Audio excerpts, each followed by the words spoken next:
If you are a black person, or perhaps you are in Nigeria, black American, black European, in fact, black human being, come close and listen. Why were you so excited to go on a tour of the North to educate school students to join the army? All right. No, it was not my idea. The late Sadana, may he rest in peace, he told one Kakgreen, the picture of Kakgreen is in the book. Yes. And I was like a brilliant northern officer. I was at Brahman, remember? Mm-hmm. And Lauren Pessin. I read Quran and all that. Now, he specifically pointed that I should go and recruit northern officers because there were only 8 and the West only 10, the East 37. So I went to Gindri, Kefi, Barewa, all these schools in the North, Ilorin, GTTC, Umuaro, all secondary schools in the North. We didn't get enough. So we lowered the standard for teachers training college. You lowered the standard. Yes, and that was still not enough. So there was what we call RSA, a British exam, which was said to be equivalent to GCE or something.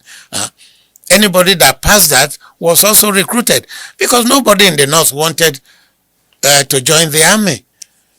The civil service was just, even in the country, nobody in the Western region wanted to join the army. But the question is that the standard had to be lowered.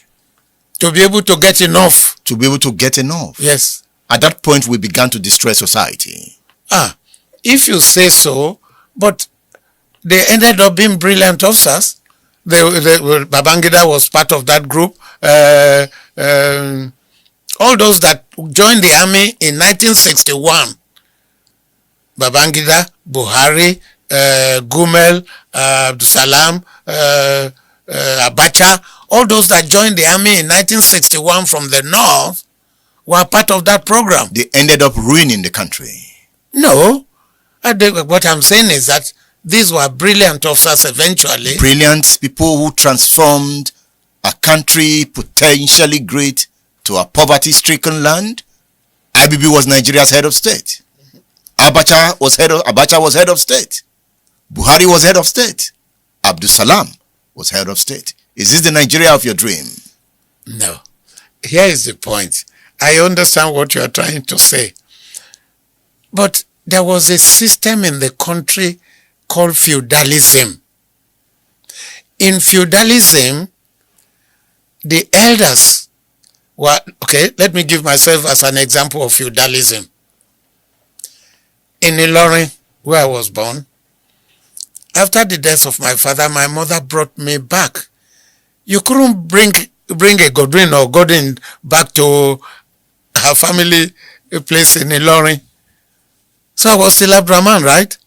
Now, there was what we call Bale, the leader in the family, will be the oldest, the leader in the family. Bale every morning will give the children some money to go and buy food. The wife was selling the food. Ruka. So this Bale, Alabi Kanike, in the family was the eldest. And the family was called, and they are still called Ubandawaki. They are in charge of cattle in the area. When he died, who was going to give us money? There was nobody to give us money.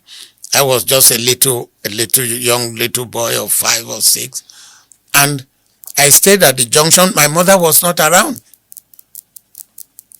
I will hold a plate as a beggar, and somebody will put a farthing there, or nini they call it. It's like, say, okay, just say 1 naira. They put a 1 naira. I'll go and buy rogo, which was cassava. Then another person passing will put another one. I was a beggar.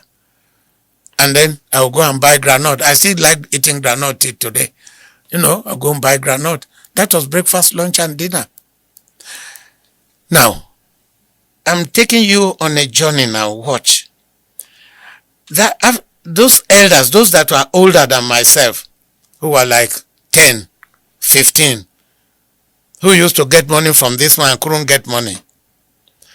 And they were stealing and picking pockets and stealing things, and police catching them.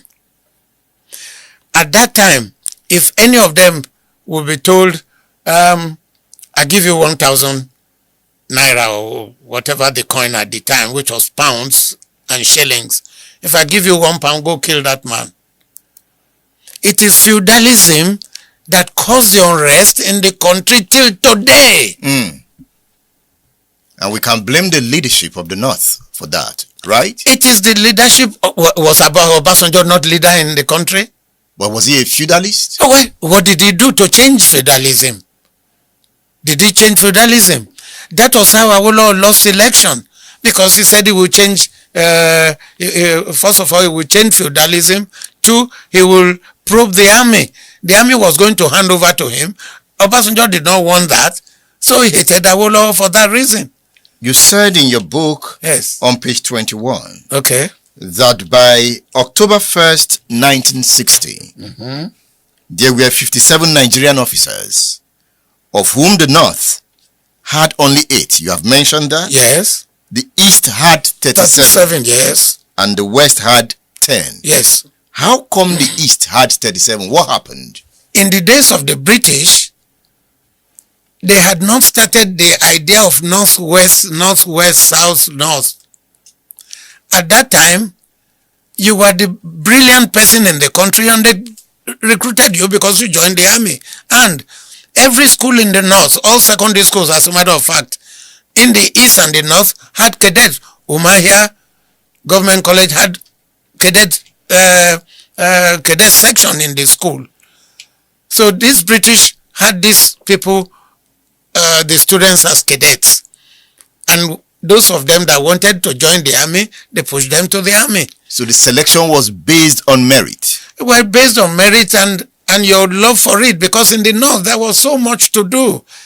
They had civil servants. There was, as a matter of fact, we're talking about free education of Awolowo. Sardauna did a better free education than Awolowo, but Sardauna's free education was for the elites, the politicians, the leaders in the area, and the traditional leaders' children. Awolowo was free and compulsory. For all. For all. There were so many Hausa beggars' children that went to school. They had to go to school. So Sardauna's free education would not have been better than our own? No. When I used the word better, was that in the north they gave you money to go home, they gave you uniform, they gave you books, they gave you cap to wear and all that. I would also say, you just go to school. And they went to school, and it was compulsory. If you didn't go to school, they will arrest your parents or something. When I used the word better type, was because they put more money, but it was for the children of the elites, the children of the traditional rulers. And that is feudalism. And that was feudalism. And that's what you practice to today. Till today. It was clear that system was going to lead to chaos, right? Or we didn't see it coming? No, Awolowo saw it and said he was going to stop it. So the northerners that were enjoying it, you see, go to any village in Nigeria today. More than 50% of the beggars will be from the north. Despite the fact that you're talking of Babangida, Abdul Salam, and the rest of them, they looked after themselves rather than look after the people. And that's exactly what happened. And it was quite easy to use those same people to launch an attack on the south If you want to eat in feudalism, I am the leader in the family and every other person ate under me. If you want to eat tomorrow's breakfast, if I say vote for that bottle, you must vote for that bottle. That's feudalism. That's feudalism. And the Nzogus wanted to end it. Well, maybe that's one of those things he wanted to end. For instance, Babangida took Nigeria to Islamic organization. That's dividing the country. And you will have thought that when you have a coup like that, You will want to unite the country. But now, that's feudalism. Now that's Islam. And you see, he only forgot that there is a part of the Quran, Surah 10, for those who might be listening, Surah 10 of the Quran, verse 99. There is no compulsion in religion. That's what Islam said. Any forced faith is a wrong faith. That's what the Quran said. This is what destroyed Nigeria, and you can see how these so-called generals today destroyed Nigeria as a country. At the beginning, I said if you're a black person, you should come close because Nigeria is like the headquarters of black race. It is assumed that if Nigeria get the political system correct in Africa, Africa is 60% close to being better than it is today. Now, for you as a Nigeria, these are the people you are bowing down for. They are the people that ruled your life. They are the people that made life so unbearable for you. But it wasn't so for them. They make you to be a beggar, to come to their house to beg for food. It's a shame, but I wish that the people will wake up as early as now.